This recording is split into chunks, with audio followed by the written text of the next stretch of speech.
বাংলাদেশের জ্বালানি মন্ত্রী টুকু সাহেব তিনি বলেছেন যে বাংলাকে মায়ের ভাষা রাখতে হলে ইনকিলাব জিন্দাবাদ চলবে না। অর্থাৎ এই ইনকিলাব জিন্দাবাদ যারা বলেন বা এই বাংলাদেশের ইয়াং জেনারেশন দেখবেন ইনকিলাব ইনকিলাব জিন্দাবাদ জিন্দাবাদ এরকম কথা বলেন, আমরা যেটা বলি উনি বলছেন যে এটা নাকি মানে চলবে না বাংলাদেশে, এবং এই শব্দটা শুনলে নাকি ওনার ব্লিডিং হয়, ঠিক আছে, মানে রক্তক্ষরণ হয়।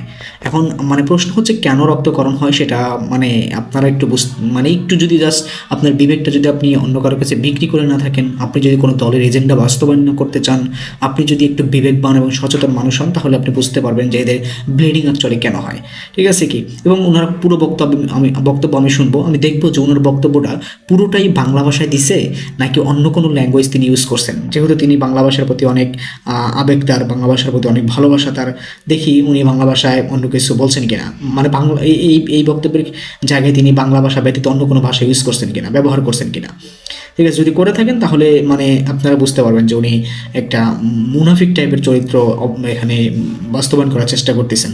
বা দেখেন মানে বিষয়টি এরকম যে ওনার মানে ইনকলাব শব্দের সমস্যা, বিকজ ইনকলাব হচ্ছে আরবি শব্দ, কিন্তু ইংরেজি শব্দ ওনার কোনো সমস্যা নাই, ইংরেজি শব্দ উনি অনেকবার ইউজ করছেন। তো চলুন আমরা একটু মানে শুনি ওনার বক্তব্যটা।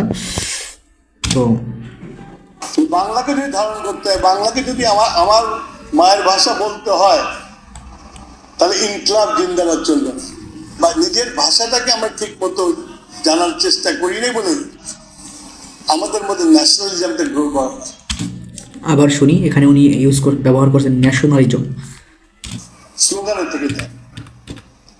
আজকে বাংলা ভাষাটা তাহলে ইনকলাব জিন্দাবাদ চলবে না। বা নিজের ভাষাটাকে আমরা ঠিক মতো জানার চেষ্টা করি নাই বলে আমাদের মধ্যে ন্যাশনালিজমটা গ্রো করে। এখানে উনি ব্যবহার করছেন ন্যাশনালিজম। ন্যাশনালিজম শব্দটা কিন্তু বাংলা না, ঠিক আছে। স্লোগানের থেকে যায়। আজকে বাংলা ভাষাটা সম্বন্ধে যদি আমরা নিজেরা যদি একটু একটু চিন্তা করতাম, এটা আজকালকার ছেলেমেয়েরা ইনকলাব ইনকলাব ইনকলাব তো অন্যদিকের ভাষা, যারা আমাদের ভাষা কেড়ে নিতে চেয়েছিল। আচ্ছা, উনি এখানে বলছেন যে ইনকিলাব নাকি অন্য দিকের ভাষা, যারা আমাদের ভাষাকে কেড়ে নিতে চাইছিল। তো ইনকিলাব অ্যাকচুয়ালি অন্য দিকের ভাষা না, কোথাকার ভাষা একটু চলুন আমরা জেনে আসি ইনকিলাব কোথাকার ভাষা। দেখেন আমি এখানে গুগলে সার্চ করছি ইনকিলাব কোন ভাষা। এখানে ইনকিলাব মূলত একটি আরবি শব্দ যার অর্থ হচ্ছে বিপ্লব, পরিবর্তন বা বিদ্রোহ।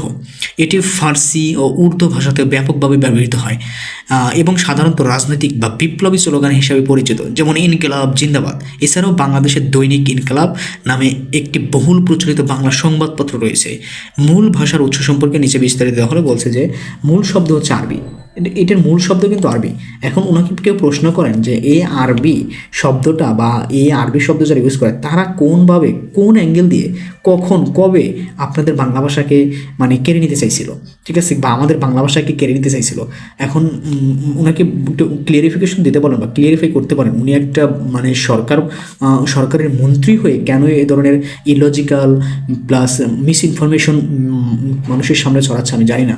দেখেন ব্যবহার হয়, ফার্সিতে ব্যবহার হয়, উর্দুতে ব্যবহার হয়, হিন্দিতেও ব্যবহার হয়, বাংলা ভাষা সহ বিভিন্ন ভাষায় বিপ্লব বা পরিবর্তনের এটা একটা বিপ্লবী ভাষা, ঠিক আছে। এর অর্থই তো বিপ্লব বা পরিবর্তন বা বিদ্রোহ। এটা মানুষ এটা বিপ্লবী স্লোগান বা রাজনৈতিক বা বিপ্লবী স্লোগান। ইনকলাব জিন্দাবাদ, ইনকলাব জিন্দাবাদ, এটা বিপ্লবী স্লোগান। এটা বিষয়টি এরকম না যেটা আরবি ভাষা দেখেই মানে ব্যবহার করা যাবে না। এটা ফার্সিতে ব্যবহার হয়, এটা উর্দুতে ব্যবহার হয়, এটা হিন্দিতে ব্যবহার হয়। এখন উনি কি বলবেন যে হিন্দি মানে উর্দুতে সমস্যা? উর্দুতে না সমস্যা, কারণ উর্দু হচ্ছে পাকিস্তানি ভাষা। তো এই উর্দু নামটা শুনলেই ওনার সমস্যা হবে, স্বাভাবিক ব্যাপার, ঠিক আছে কি। আর হিন্দি নামটা শুনলে কি ওনার সমস্যা হওয়ার কথা? কিন্তু হিন্দিতে তো এটা ব্যবহার হয়, গুগল বলছে, আমি বলি নাই। আবার ফার্সিতে ওনার এটা মানে ব্যবহার হয়, কিন্তু মূল শব্দ তো আরবি।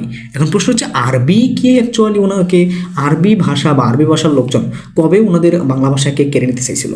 ওনাদের বাংলা ভাষা এই জন্যই বললাম যে উনি যেহেতু মানে মানে আমরা যে বাংলা ভাষায় অভ্যস্ত বা আমরা যে চিন্তাধারায় অভ্যস্ত এইটার সাথে উনি একমত না, ঠিক আছে কি। আমরা ইনকিলাব শব্দটা আমরা কোনো ভাষাকে ছোট করে দেখতে চাই না, ঠিক আছে কি। কোনো ভাষা আমরা এটা বিশ্বাস করি কোনো ভাষা আর একটা ভাষাকে কেড়ে নিতে পারে না, ঠিক আছে। তো যাই হোক আমি আবার ওনার বক্তব্যে যাচ্ছি। এখন এটা নিয়ে আমাদের ইয়াং জেনারেশন আচ্ছা, এইখানে উনি আর একটা ইংরেজি ওয়ার্ড ইউজ করছেন যে ইয়াং জেনারেশন, ঠিক আছে কি জেনজি, মনে রাখবেন উনি জাস্ট একটু দেখবেন যে উনি কতবার ইংরেজি শব্দ ইউজ করে। ওনার ইংরেজি শব্দতে কোনো সমস্যা নেই, কিন্তু আরবি শব্দতে সমস্যা। ঠিক আছে কি, দে আর প্রাউড অফ ইট। আমার ব্লিডিং হয়, ও আমার ব্লিডিং হয় আমি নিজেকে, দেখেন এখানে আরও ইংরেজি শব্দ ইউজ করছে। এখন এটা নিয়ে আমাদের young generation Gen Z, they are proud of it. আমার ব্লিডিং হয়, আমি নিজেকে একবারে মাথার চুল থেকে পা পর্যন্ত আমি ন্যাশনাল স্পেন্ড করি। সেই জন্য মুক্তিযুদ্ধে গেছিলাম জীবন দেওয়ার জন্য, না গেলেও চলতো। ছাত্র জীবনে রোমান্টিসিজমে নিয়ে ভুগতাম, লেফট পলিটিক্স করছি, নকশাল দিয়েছি সমাজ পরিবর্তনের জন্য। কিন্তু সমাজ যে উল্টো দিকে হাঁটে এখন দেখতেছি আর কি, ইনক্লাব, আর আরো আরো কি সব নতুন ওয়ার্ড পাচ্ছি আমি, যেটা নাকি বাংলার সাথে কোনো সম্পর্ক নেই, যেটা নাকি বাংলাকে ঠেকিয়ে দেওয়ার জন্য ব্যবহার করা হতো। আচ্ছা, সেটাই আমাদের ভাষা হয়ে গেছে, আমাদের ছেলেদের ভাষা হয়ে গেছে। এই যেটা ফেইলিয়ার অফ দ্য টিচার, এখানে এখানে বলছে যে ফেইলিয়ার অফ দ্য টিচার। ঠিক আছে কি, মানে বাংলা ভাষাকে এস্টাবলিশ করতে উনি ইংরেজি ভাষা ইউজ করতেছেন। ঠিক আছে কি, এটা বলতেছি যে এটা টিচারদের ফেইলিয়ার, টিচারদের ব্যর্থতা। কিছু মনে করো না, তোমরাও শিখাতে পারো নাই,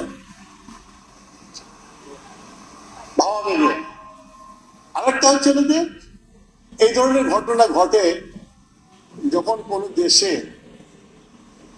একটা ফ্যাসিজম চলে, ফ্যাসিজম, ডিক্টেটরশিপ চলে, তখন একটা ভ্যাকুয়াম সৃষ্টি হয়।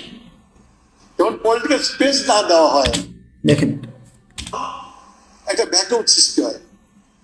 যখন পলিটিক্যাল স্পেস না দেওয়া হয়, যখন আমরা পলিটিক্যাল স্পেস, ওনার বক্তব্য পুরোটা শোনেন। ঠিক আছে, উনি দেখবেন যে অনেক জায়গায় ম্যাক্সিমাম অফ টাইম উনি ইংরেজি ওয়ার্ড ইউজ করছেন। কিন্তু ইংরেজদের গোলামি করছেন এত বছর। ঠিক আছে কি, এই ভারত মহাদেশ, এই মহাদেশ, এই বাংলা সহ, ঠিক আছে কি, ইংরেজদের গোলামি করেনি, করছে। তো ইংরেজদের শব্দ তারা ইউজ করে কেন? আমরা বিএনপি ছিলাম, ওই ডিক্টেটর যদি একটা স্পেস তৈরি করতো অপোজিশনের জন্য, তাহলে কিন্তু আজকে দেশে অবঘাত হতো না। স্পেস তৈরি করতে যায় নাই বিএনপি অদলরাম, আর যারা নাকি উগ্রপন্থী এক্সট্রিম রাইট, তাদের কিন্তু এক্সেস থাকে প্রত্যেকটা বাড়িতে ঢোকার। আমি এর শুনবো না। আমি যেটা বলতে চাই সেটা হচ্ছে গিয়া, ইংরেজি ওয়ার্ড ইউজ করলে বাংলা ভাষার কোনো ক্ষতি হয় না, বাংলা ভাষার সমস্যা হয় না, কিন্তু অ্যারাবিক ল্যাঙ্গুয়েজ ইউজ করলেই বাংলা ভাষার সমস্যা হয়। এতে নাকি ওনার ব্লিডিং হয়। আমি জানি না আরবি উনি পড়েন কিনা, বা কোরআন শরীফ উনি পড়েন কিনা, বা উনি মুসলমান, নাম তো মুসলমান কিন্তু কাজকর্ম মুসলমানের তো আছে কিনা আল্লাহ ভালো জানে। তো আল্লাহ শব্দ উনি নেয় কিনা মুখে তাও জানি না, কারণ আল্লাহ শব্দ আরবি শব্দ। ঠিক আছে, রাসূল সাল্লাল্লাহু আলাইহি সাল্লামের নাম উনি নেয় কিনা আমি জানি না। তো উনার নামটা যদি আমি, যাই হোক, আমি নাম আপনারা সবাই জানেন। তো ওনাকে বলবেন যে কোরআন শরীফটা বাংলায় পড়তে। কোরআন শরীফ জানি আরবিতে না পড়ে, আমি জানি না কোরআন শরীফ পড়তে পারেন কিনা, হয়তো বা পারেন, মুসলিম হিসেবে পারতেই পারেন। তো এটাই কথা। ঠিক আছে কি, মানে আরবি শব্দ শুনলেই ওনার সমস্যা, ইনকিলাব জিন্দাবাদ শুনলেই সমস্যা। বেসিক্যালি সমস্যাটা আসলে আরবি শব্দতেও না, বেসিক্যালি সমস্যাটা হচ্ছে গিয়ে ওনার, মানে এই যে জেনারেশন বা যারা ইনকিলাব জিন্দাবাদ বলে তারা সেই সমস্ত মানুষগুলো আসলে সমস্যা। যেমন আপনি দেখেন জামাত ইসলামের লোকজন ইনকিলাব জিন্দাবাদ বলে, জেনজিরা ইনকিলাব জিন্দাবাদ বলে, তারপর হচ্ছে এনসিপির লোকজন ইনকিলাব জিন্দাবাদ বলে, তারপর হচ্ছে অরাজনৈতিক সংগঠন, অরাজনৈতিক ব্যক্তিত্ব যারা, তারা ইনকিলাব জিন্দাবাদ বলে, ওসমান হাদি ইনকিলাব জিন্দাবাদ বলে, এই যে ওসমান হাদির লোকেরা ইনকিলাব জিন্দাবাদ বলে। এই সমস্যা হচ্ছে এরা জুলাই পরবর্তী আপনি দেখবেন যে ইনকিলাব জিন্দাবাদ কারা বলছে। ঠিক আছে, ইনকিলাব জিন্দাবাদ কাদের মুখ থেকে আপনি সব থেকে বেশি শুনছেন। ঠিক আছে, সেই সমস্ত মানুষগুলোকে আইডেন্টিফাই করেন এবং তাদেরকে এক সাইডে দাঁড় করিয়ে ওই সমস্ত মানুষের ফেসগুলো নিয়ে একটু রিসার্চ করেন, তারা কারা। আপনি রিসার্চ করলে বুঝবেন যে তারা কারা। ওই তারা যারা, তাদেরকে অ্যাকচুয়ালি প্রবলেমটা ইনকিলাব জিন্দাবাদ শব্দটা না। উনি যতটাই বলুক না কেন ইনকিলাব শব্দ শুনে ওনার ব্লিডিং হয়, শব্দ শুনলে ওনার ব্লিডিং হয় না, যারা বলে তাদেরকে দেখলে ওনার ব্লিডিং হয়। বিষয়টা এখানে একটু ভুল ব্যাখ্যা করা হয়েছে, বিষয়টা এরকম।